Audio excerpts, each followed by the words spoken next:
Perumahan yang dibangun untuk petugas kebersihan melalui program Kementerian PUPR sampai saat ini belum dialiri air bersih dari PDAM. Hal ini disebabkan karena pompa PDAM tidak bisa mengaliri hingga ke rumah warga.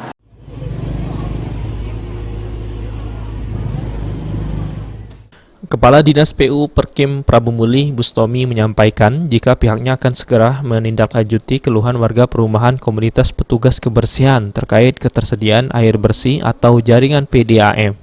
Menurut Bustomi, sebenarnya pipa distribusi PDAM di perumahan komunitas kebersihan di Kelurahan Anak Petai, Kecamatan Prabu Mulih Utara, sudah dipasang dari anggaran provinsi.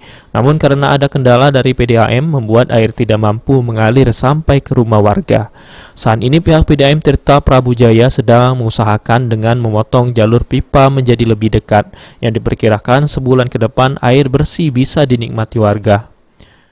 Hanya kendalanya sekarang, dari PDAM itu pompanya itu kecil, jadi tidak bisa menekan air ini sampai ke pemukiman. Nah, sekarang PDAM lagi berusaha untuk